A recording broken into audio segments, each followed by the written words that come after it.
this is mystical Ariel here to shake the matrix, expand our minds, and make us all think. How are you guys all doing this grand morning? We're going to send out a couple of invites here and get to on here.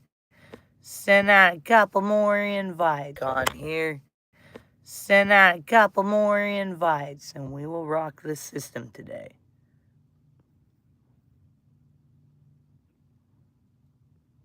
We have it. So how's everyone doing this grand morning?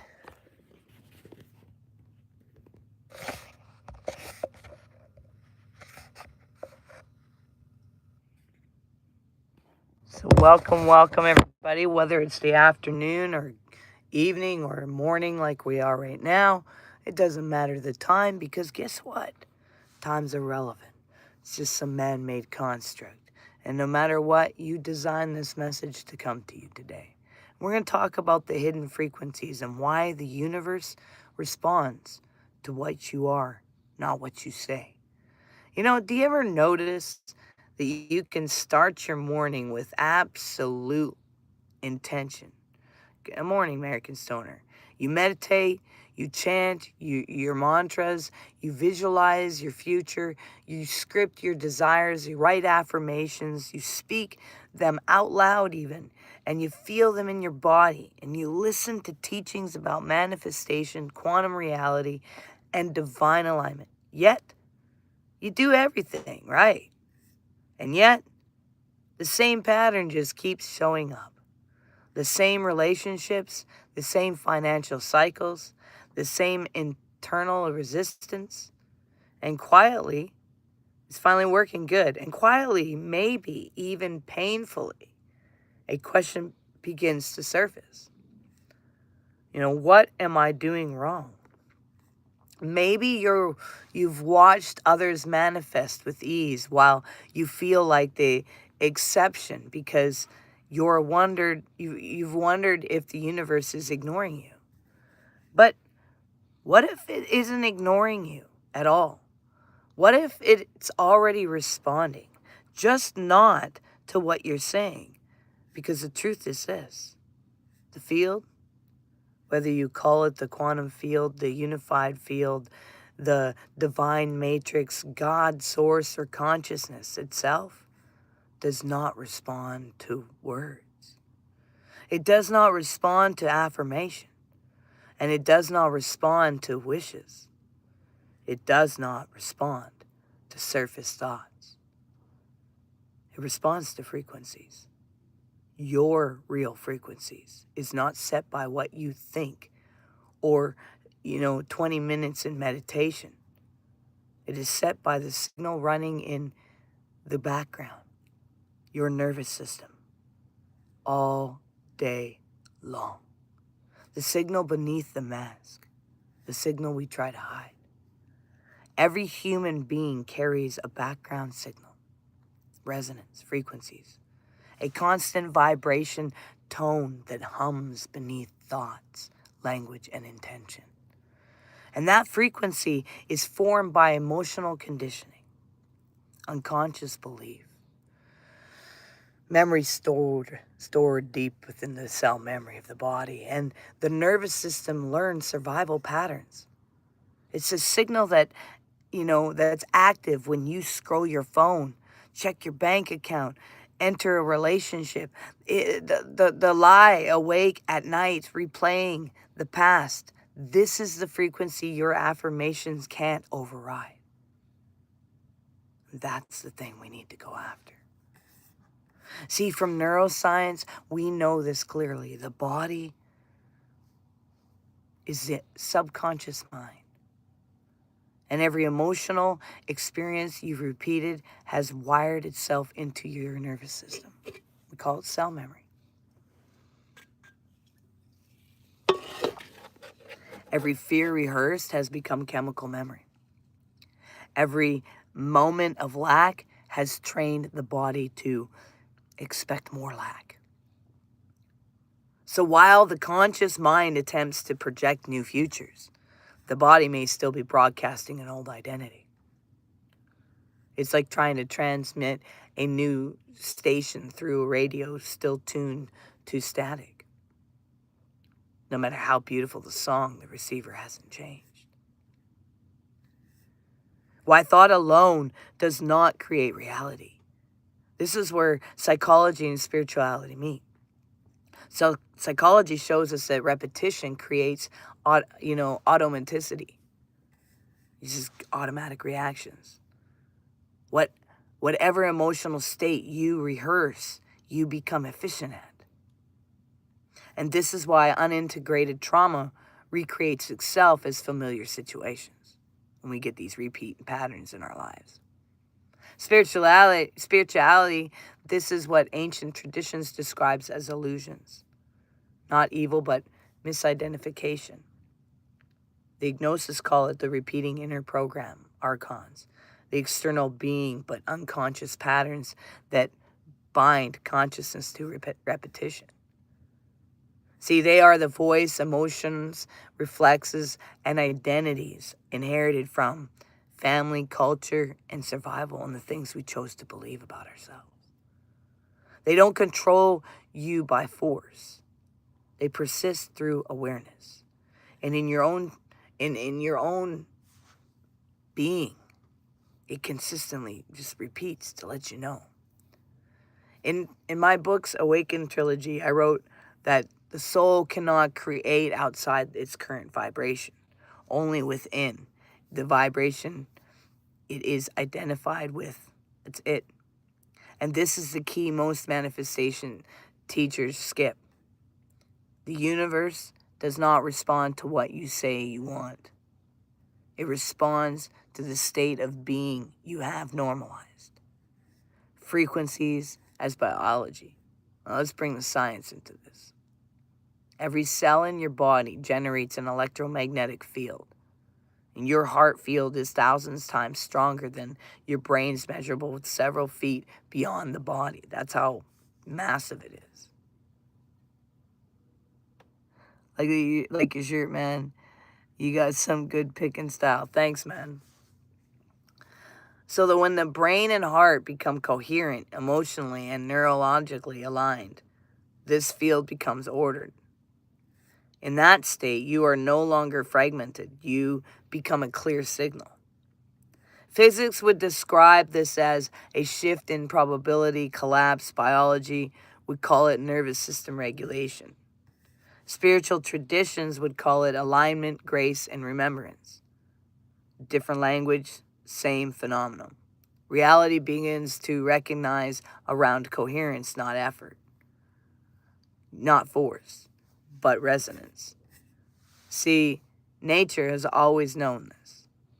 Birds flock, move as one organism through resonance. Mycelium networks exchange nutrients and information and vibrationality. And the Earth's geometric magnetic field shift alongside collective human emotions.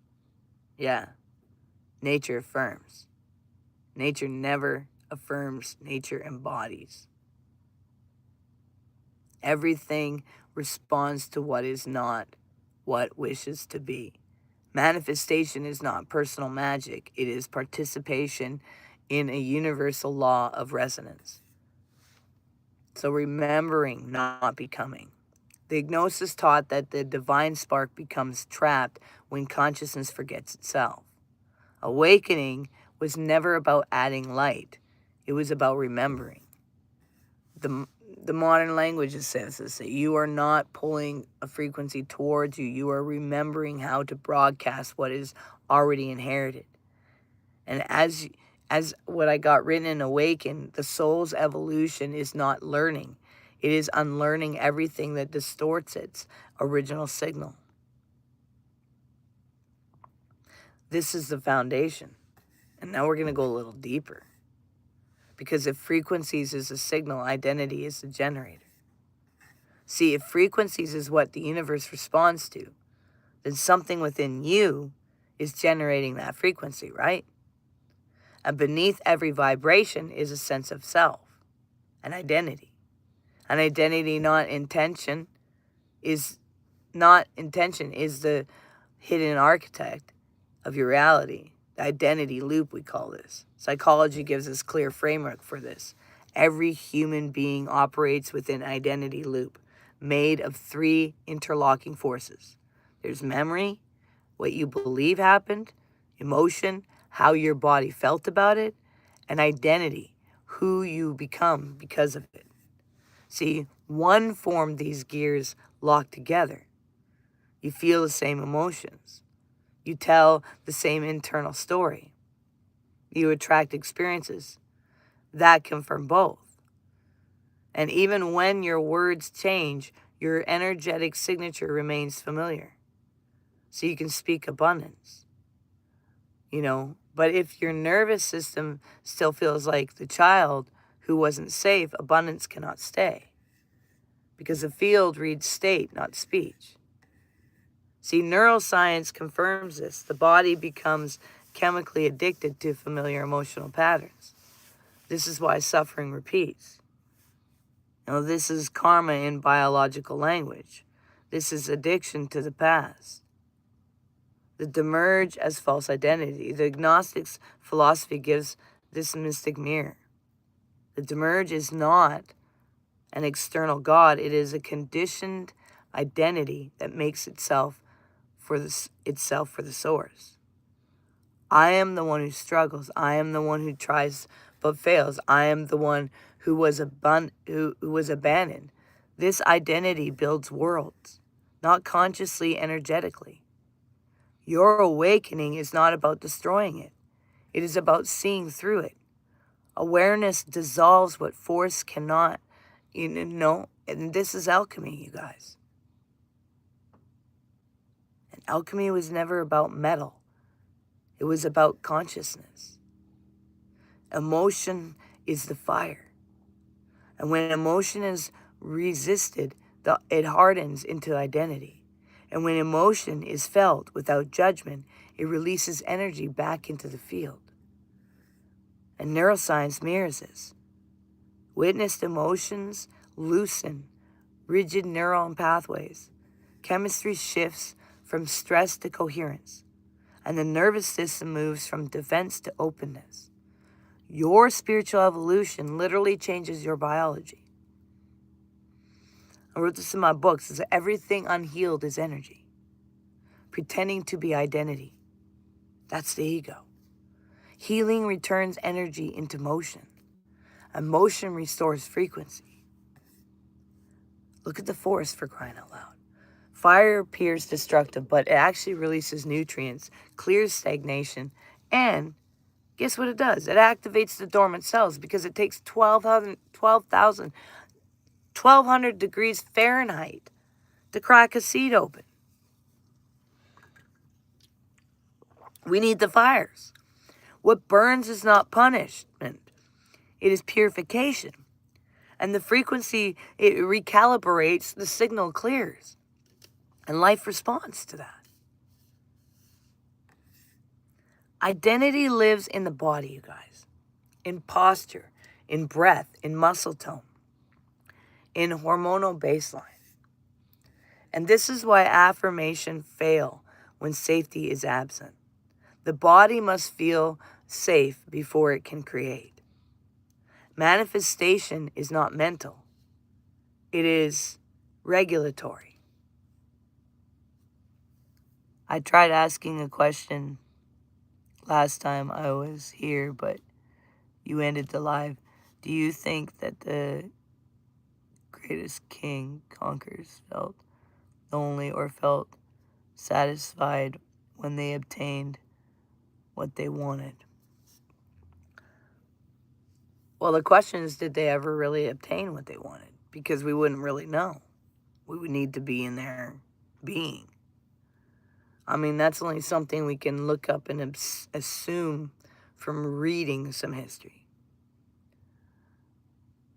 But I would say that conquering anything doesn't make you feel any of those things. I think the only thing that gets you to that place in that state of being is to conquer the lies you believe about yourself. To surrender. Not conceptually, but physiologically, to become the observer. I think when true peace and happiness comes in, it's not by what we assume we accomplish. For me, I've accomplished so many things in my life. None of them mattered. I've conquered many things too.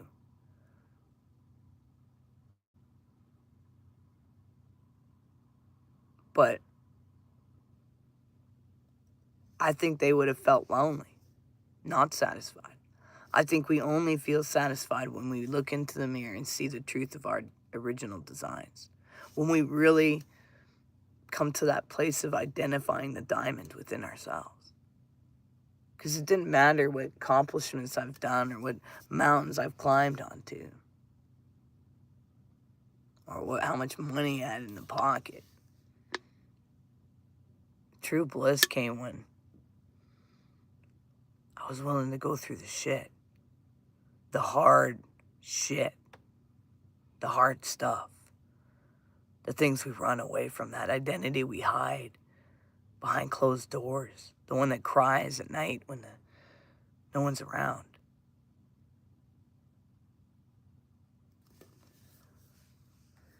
It's like when the observer is remembered. And the observer and the observed are not separate. And when you believe you are the emotion, you are bound by it. And when you witness the emotion, you transcend it.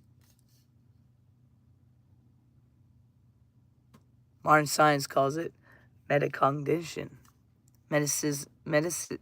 Mystics. I can't speak. The cat took my freaking tongue and ran away with it. But the mystics, they called it awakening. Both the same doors. It's always ego that's in the way. Our ego thinks we got to do all these things. We're going to feel better if we do this, you know? When discomfort arises, if we, instead of doing something like the opposite of it, witness it, name it, locate it in the body. Where is it coming from? Breathe and allow.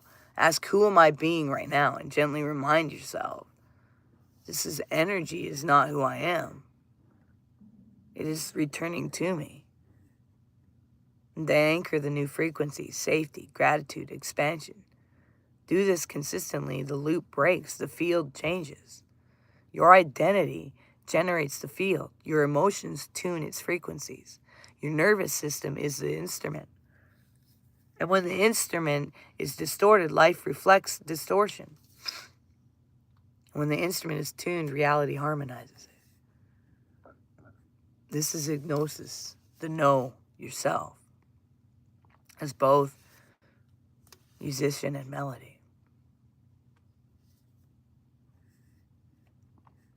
You no longer chase manifestation. You stop interfering with coherence. And when that happens, the universe doesn't hesitate because it has always been listening. Not to your words. Your words don't matter. We can lie out of these mouths. Not to your wishes. To your frequency, your energy. That's what it responds to. You know? That's what it responds to. So make sure you do one thing towards your dreams every single day. It brings you one step closer. Make sure you recognize you're valuable, you matter.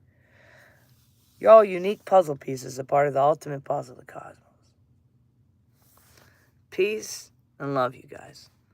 Catch you next time. Take it easy.